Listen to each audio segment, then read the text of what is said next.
Just a few months back, this man owned the Chelsea Football Club. Now he's begging his rich friends to lend him $1 million to essentially keep him afloat. Russian oligarch Roman Abramovich saw his assets frozen by the UK government over his links to Vladimir Putin. Since Russia invaded Ukraine, the Russian oligarch has been rushing to protect his fortunes while also acting as a mediator in peace talks. So did the sanctions by the West actually push Abramovich to get involved in the talks, or does he really want to end this war? How did the sanctions affect him? The war in Ukraine has completely changed Abramovich's carefully constructed life in the West. He had the ideal life: luxury yachts, private jets, successful business ventures, and his crown jewel, the Chelsea Football Club. But the United Kingdom and the European Union sanctions have forced him to put Chelsea Football Club up for sale now. He narrowly saved his two super yachts by sailing them to sanction-free waters of Turkey. He transferred control of at least two investment vehicles to an associate and reportedly attempted to withdraw vast amounts of money from global asset managers.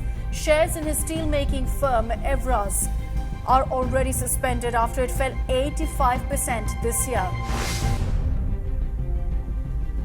Abramovich was born in 1966 to Jewish parents in Saratov. He was just 3 when he was tragically orphaned.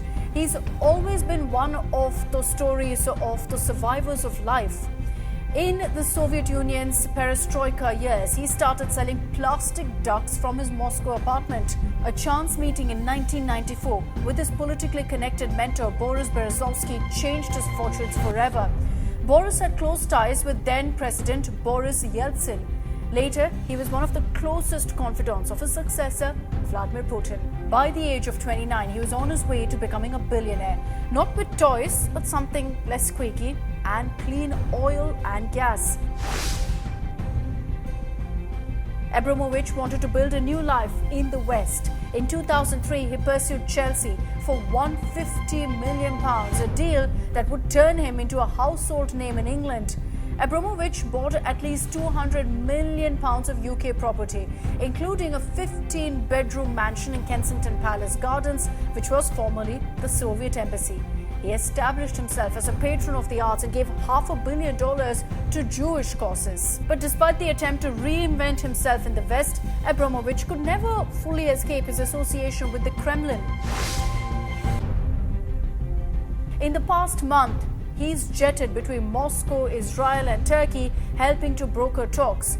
He even went to Kyiv at least twice to meet with Ukraine's President Volodymyr Zelensky. He also survived a suspected poisoning during negotiations that caused him to completely lose his eyesight, reportedly for several hours. His confidants fear that he could have been poisoned by hardliners in Russia or Ukraine who were upset with his role in the talks. Abramovich's critics insist that he is using the peace talks to salvage his overseas assets. Those close to the oligarch insist his only priority is to end this war.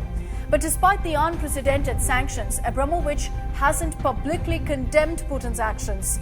In the first week of the invasion, but his daughter Sofia, aged 27, shared a post on Instagram that read, "The biggest and most successful lie of Kremlin's propaganda is that most Russians stand with Putin." For 2 decades, he's played down any suggestion that he's a close confidant of Putin. But now his wealth, his lifestyle has come under threat. And he's using his personal relationship with Putin to save himself and his fortunes as an unlikely peacemaker. For more informative videos like this, keep watching India Today News Mo.